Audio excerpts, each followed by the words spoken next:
Ek lees dan nou vir ons saam uit Matteus 21. Jesus het tempel toe gegaan en al die mense wat op die tempelplein koop en verkoop, daar uitgejaag. Die tafels van die geldwisselaars en die stoele van die duiweverkopers het hy omgegooi en vir hulle gesê, daar staan geskrywe, my huis sal 'n huis van gebed wees, maar julle maak dit 'n rowersnes. Blindes en krepeles het daar in die tempel na hom toe gekom en hy het hulle gesond gemaak. Maar toe die priesterhoofde en die skrifgeleerdes die wonderlike dinge sien wat hy doen en ook die kinders wat in die tempel aanhou uitroep, prys die seun van Dawid, was hulle verontwaardig. Hulle sê toe vir hom, hoor jy wat sê hulle daar? Ja, antwoord Jesus, het julle nooit gelees nie, u het daarvoor gesorg dat kinders en suigelinge u lof sing. Toe het hy hulle verlaat en uit die stad uitgegaan na Betanië toe, waar hy die nag gebly het. Ons lees net so ver. Gemeente, ek wil vanoggend begin deur vir ons 'n scenario te skep en dan wil ek hê julle moet elkeen so 'n bietjie by julleself dink of julle verstaan wat ek verduidelik. Nou stel jouself voor jy's in 'n publieke area. Daar's nie net 'n hele klomp mense om jou nie, daar's ook 'n hele klomp verskillende diere. Soos wat jy rondstap, sien jy dat daar so op regterkant 'n hele groot hok vol bokke is. Langs die hok met bokke is daar weer 'n hok met beeste. Aan die ander kant van die beeste sien jy daar's 'n klomp duwe wat toutjies om hulle voete het. Langs die duwe is daar weer 'n hok met lammetjies. So stap jy deur al hierdie verskillende diere. Terwyl jy so stap, hoor jy dan die verkopers van hierdie diere wat oorverdowend skree. Die een skree, koop 2 duwe en kry 1 verniet. Aan die ander kant skree nog 'n verkoper, kry 10% afslag as jy 'n bok koop. Terwyl hierdie verkoper so oor en weer skree, word jy dan nou nog uit die pad uitgestamp deur van die mense om jou, wat ook tog net 'n bokkie of 'n duifie teen 'n bekostigbare prys wil koop. Asof dit nie klaar erg genoeg is nie, kan jy jouself maar net indink, hoe moet dit lyk en hoe moet dit ruik met al hierdie mense om jou en met die diere in die hokke, wat dag na dag in dieselfde hokke staan. Kan jy raai wat ek nou net verduidelik het? Dit klink amper soos 'n mark, soos 'n tipe veiling. Maar dit is nie. Wat ek sopas verduidelik het, is die tempelplein, die huis van God. Dis met hierdie geraas in Jesus se ore en hierdie uitbuiting wat hy hier voor hom raak sien, dat Jesus so ontsteld raak, dat hy in ons teksgedeelte die tafels en die stoele kom omgooi en die mense uit die tempel uit kom wegjaag. Ons weet dat die mense in die Ou Testament offers gebring het na die tempel toe om God deur die offers te aanbid. Hierdie offers was gewoonlik diereoffers wat die gelowiges dan na die tempel toe gebring het, sodat die priesters dit in hulle plek kon offer. Die priesters wat in diens van God was, moes dan self besluit of hulle die bokke of die lammetjie wat jy bring, gaan aanvaar. Met ander woorde, hulle moes seker wees dat geen gelowige 'n sieklike of 'n gebreklike dier bring om geoffer te word nie. Aanvanklik het elke gelowige na die tempel toe gekon met sy eie bokkie wat hy wou kom offer. Maar daar was baie gelowiges wat bietjie te ver van die tempel af gebly het. Vir hulle was dit onmoontlik om 'n dier saam te bring, eenvoudig net omdat hulle oor 'n paar dae sou moes reis. Om hierdie rede het die priesters toegelaat dat daar verkopers by die tempel sit om die diere daar te verkoop. Ongelukkig sien ons dat dit dan juist die priesters is wat in diens van God staan, wat hierdie stelsel heeltemal kom kaap en kom uitbuit het. Ek wil amper sê wat die priesters begin doen het, is die vroegste vorm van tempelkaping. Want hulle het die gelowiges begin uitbuit en daardeur het hulle self skatryk geword. Die eerste manier wat hulle dit gedoen het, is deur self te besluit wie hulle wil hê wat die tempel moet sit en diere moet verkoop. Nou, hulle het nie enige persoon toegelaat om dit te doen nie. Hulle het besluit, en dikwels het hulle besluit dat hulle eie vriende die diere kan verkoop. Oor tyd het die priesters toe die offers wat die mense gebring het afgekeur en hulle so verplig om by hulle vriende diere te moet koop. Nou, soos wat ons dalk sal verwag of nie sal verwag nie, was hierdie diere wat by die tempel te koop was, eintlik onbekostigbaar duur. In 'n wêreld waar oor die 70% van alle mense onder die broodlyn geleef het die gelowiges nie baie geld gehad om van te oorleef nie. Om nie nog eers te praat van geld wat hulle op offers kon spandeer nie. Maar nog steeds het die verkopers by die tempels die diere maklik vir 10 keer hulle gewone prys verkoop. Die arme gelowiges het eenvoudig nie 'n keuse gehad nie. Hulle moes maar net hierdie pryse betaal. Want die woord van God verplig hulle dan om offers te bring. Terwyl die gelowiges geld moes gaan leen en geld bymekaar moes skraap om die offers vir God te kan bring, was dit die priesters en hulle vriende wat skatryk geword het en al hierdie geld dan in hulle eie sakke gesteek het. Dit is wat vir Jesus in Matteus 21 kwaad maak. Want die tempel was die huis van die Here, die plek waarna toe gelowiges gegaan het om vir God te aanbid en om in sy teenwoordigheid te wees. Die gelowiges het na die tempel toe gegaan om offers te bring sodat God hulle sondes sou vergewe. Maar nou kom die priesters en hulle vriende en hulle kom kaap die tempel van God. Hulle kom beroof die gelowiges. Nie net kom beroof hulle die gelowiges met die belaglike pryse nie, maar hulle kom beroof die gelowiges van die teenwoordigheid van God. Die priesters is deur God aangestel om in sy diens te staan. Maar nou misbruik hulle posisie in die tempel om daardeur skatryk te word. Hulle misbruik hulle posisie in die tempel om self te besluit hoe hulle wil hê die tempel moet werk. Hulle kom en dan gebruik hulle eie idees en hulle voorkeure en hulle kom forceer dit op die gelowiges af en ook op die tempel van God. Die priesters kom tree op en hulle kom doen dinge wat baie meer oor hulle self gaan as wat dit enigsins oor die woord van God gaan. So het die priesters iets van die tempel kom maak wat God dit nie wou hê nie. Op so 'n manier kom maak hulle heeltemal iets anders van die tempel van God. In Jesus se eie woorde in vers 13, die priesters kom maak dat sy huis nie meer 'n huis van gebed is nie, want dis nou 'n rowersnes. In Matteus 21 bevind Jesus om dan in Jerusalem, juis om die tempel van God weer sy huis te kom maak.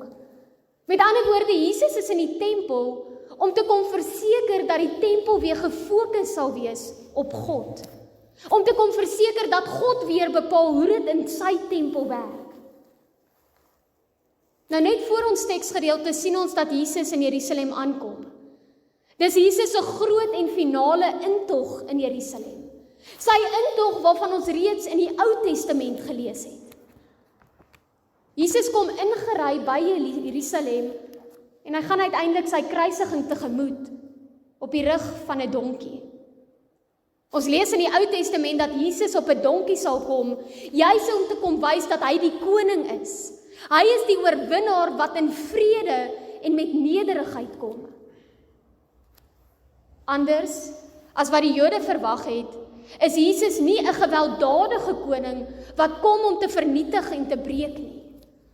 Jesus is ook nie, soos wat die Jode verwag het, hier om die oorwinning van die Joodse volk te kom verseker nie. Jesus is nie hier om die Jode weer die magtige volk te maak nie. Jesus is die Seun van God wat in vrede kom. Die een wat kom om die woord van God te vervul en te kom verkondig. Wanneer hy in Jerusalem aankom, dan maak hy dit duidelik. Ek is die Seun van God, die verlosser van wie die profete getuig het. Ek is julle redder, die een wie in julle plek gekruisig sal word en julle met God sal kom versoen. Dit is hierdie selfde Jesus, die Seun van God, die koning, ons redder, wat dan nou in ons teksgedeelte die tafels kom omgooi en die mense uit die tempel kom uitjaag. As God kom doen hy dit om die tempel weer te maak wat dit nog altyd moes gewees het. Met elke tafel wat Jesus omgooi, kom herstel hy die heiligheid van die tempel en kom wys hy dat die tempel van God nie 'n plek van uitbuiting en 'n plek van winsbejag moet wees nie.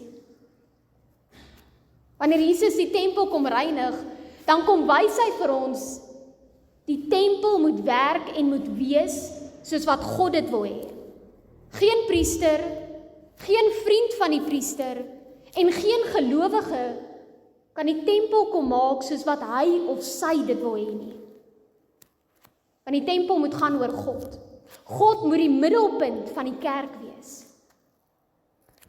Jesus kom verseker dit, deur alles wat nie in die tempel moet wees nie, te kom omgooi en te kom uitjaag.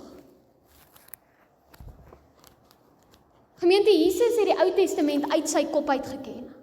Hy het geweet wat God daarin vir ons sê en wat God van ons vra. Wanneer Jesus dan nou die duiweverkopers en die geldwisselaars uit die tempel kom uitjaag, dan doen hy dit nie omdat hy 'n probleem het met die offers nie. Dis tog God wat in die Ou Testament gesê het dat die volk moet offers bring. Die probleem wat Jesus in Matteus 21 het en wat hy uiteindelik aanspreek, is dat die offers niks meer met God te doen het nie. In plaas daarvan dat die gelowiges na die tempel toe kan kom om God te kom aanbid, is die tempel nou 'n geskree en 'n gestoei om ook net 'n bok of 'n lam gekoop te kry. Die tempel is totaal en al gekaap deur die priesters, wat nou die gelowiges uitbuit, deur hulle idee van die tempel op die gelowiges te kom afforceer. Dit is Jesus se probleem. Dit is die probleem wat hy kom regstel wanneer hy die tempel kom reinig. Kom reinig van alles en almal wat van die tempel 'n rowersnes kom maak het. Interessant genoeg sien ons dat nadat Jesus die tafels in die tempel omgegooi het, dan kom die blindes en die krepeles na Jesus toe. Geliefdes, toe die priesters eers uit die tempel uitgejaag word, was daar niks meer wat die gelowiges gekeer het om by God uit te kom nie. Toe alles en almal uitgejaag word wat die tempel van God gekaap het, toe eers het die tempel geword wat dit eintlik moes wees. Toe eers het die tempel weer die huis van gebed geword. Toe eers was God weer die middelpunt van die tempel. Jesus kom reinig die tempel om vir elkeen van ons te wys, dat wanneer ons in God glo, dan het ons vrye toegang tot God. Geen sonde, geen offer en geen priester mag ons ooit weghou van God se teenwoordigheid nie. Want dis waarom God sy tempel en later sy kerk vir ons kom gee het, sodat ons hom kan ken, sodat ons na hom toe kan kom, sodat ons hom kan aanbid in sy teenwoordigheid.